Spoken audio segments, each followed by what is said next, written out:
to the after party portion of Mad Marketing TV. We're back with our guest, Thor Johnson of Team Thor Marketing. And we're going to go into the after party section with our fun, unscripted discussion of all issues around marketing. So Thor, glad to have you back. Great to be here, Jeff. Thanks for inviting me. This is fun. Good. I'm glad you're having fun. Now, our audience for this show is understaffed, overworked marketers in the Fortune 5 million. So, if you're talking to them and, you've got a lot of experience. So you could probably give them some of the do's and don'ts of, how to be successful in marketing. So why don't you share those with our audience? That's a broad question. How do you be successful in marketing? I find that the biggest danger marketers have, and it's certainly been areas where I've had the most learning and where I've had my own head handed to me the most, is losing your way, losing your mind, just going crazy from all the demands. Marketing has always been in the center of the vortex. You got executives pounding on you, you've got sales pounding on you, you've got your product people pounding on you. Everybody wants a piece of marketing, and you have to prioritize and tell people what it is you're going to do. The advantages of a good demand generation program in B2B marketing is that demand generation can actually be your priority. That can be 2/3 of your activity, 2/3 of your budget, 2/3 of your staff. And that told me that for the 2/3 who did not raise their hands, they have no idea what their demand generation is doing for the company, and that makes it very difficult for them to succeed. But this is part of the theme that as a good marketer, you're a good marketer because you know your customer, and you're a good marketer because you're a good partner to sales inside your organization. And you're a good marketer because you're good at communicating what you're doing, why it's important, and whose help you need in order to be successful. And after the sales guy, kind of your next group of people that you really have to know and have to be friends with are your finance team. It's been said often, and it's still true, that when the finance guy reports numbers out to the executive team in a company, everyone believes the finance person. And when the marketer reports numbers, no one believes the marketer. And so the marketer has to develop, first of all, the skill and the credibility that the marketer's numbers jive with the sales numbers, and the marketer's numbers jive with the finance numbers, and that means making good friends in finance. So that when the finance people report marketing numbers, everyone believes that you've got credibility and you are part of the business game. You're not just out there producing page views or unique visits. You are producing revenue in the company. And in all of that, I haven't talked about the technology once. The technology supports that. And everyone wants to go out and buy a marketing automation tool and then immediately blast out emails so that they can show results. Now, there's something to that, because if you go and do a capital purchase or even do a software as a service type purchase, people are going to want to see results. But if you don't have a plan, and if you don't have the relationships inside your company to make this process that you're building successful, you'll fail, and you'll fail fairly quickly. And then 2.5 years later, a guy like me will come in and try to rescue your successor, who now has inherited this marketing automation system and is trying to figure out how to make it work. Yeah, that's a good point. And I think one symptom of people who bought marketing automation without doing that plan first are the people who use them as email machines. Yeah, expensive email blasters is where these all go. Yeah, you're absolutely right. There's a lot of companies who use marketing automation to blast out emails. And they're not doing nurturing, they're not doing scoring, they're not doing content marketing, they're just blasting out emails. And that's a shame. But I think those are really the things for people watching this show that they really need to focus on.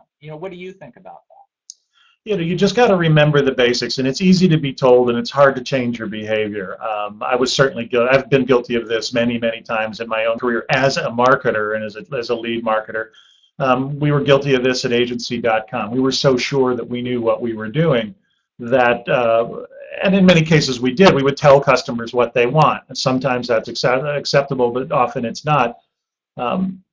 I was just with a company, about a $15 million, very smart software company, a small client, and their marketing team had not been visiting customers.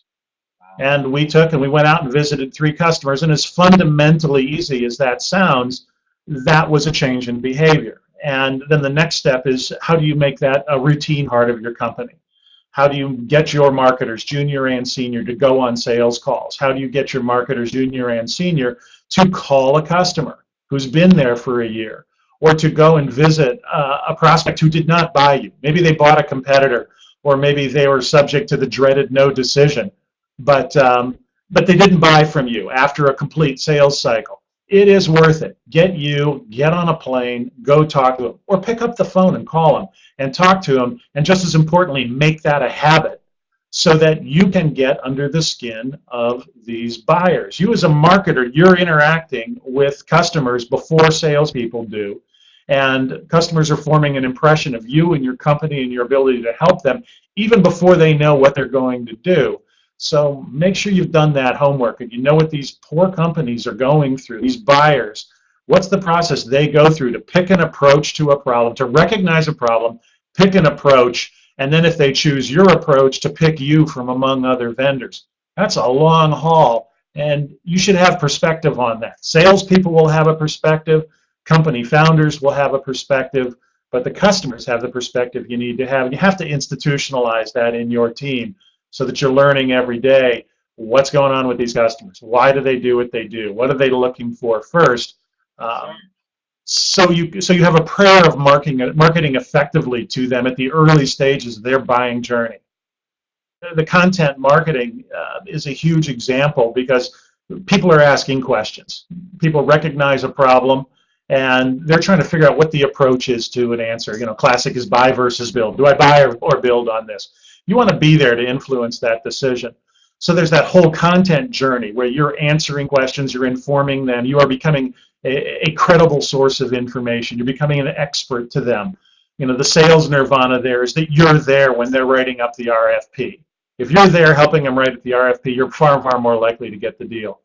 The other aspect of that is organizational, particularly if you're selling something expensive or you're selling something that's off budget. You need to allow your internal champion time to get the rest of his or her organization behind this purchase, this new idea. You also need to give that person tools, and learning how customers really buy, learning how buying committees really buy in large organizations tells you what kinds of tools you need to supply to your champions. That's particularly hard for small companies. Most of the firms I work with tend to be fairly good sized, but even $100 million companies selling to billion-dollar institutions, they don't have the mindset that their customer has. They're not the market. They don't know what their customers, they don't naturally know what their customers have to do to get a big enterprise sale accomplished, and that's where the marketers come in. They have to really walk in and talk through this process and learn how their customers organizationally have to fight it out internally to buy your product. And then when you can do that, that means you as a marketer can supply tools and content, and that means you as a marketer can supply your sales team with tools and content to help the sales process, to help the internal champions in the prospect to actually move down this process. It's pretty complicated with big sales in large companies. One of the companies I work with right now has a sales cycle that's almost always longer than a year. And there's a lot of work that has to be done, and so you have to have an idea of the stages these people go through and cater to each of those stages, either with your marketing team or with your sales team, or as often as not, with both marketing and sales working together. Very important. You're absolutely right. I think the takeaway from this, quite frankly, is learn how to see the world through the eyes of your customer.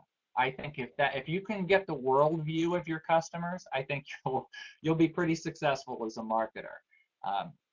Well, Thor, we're going to wrap this show up. It's been great talking with you. I've really enjoyed our chat and really enjoyed having you as a guest on Mad Marketing TV.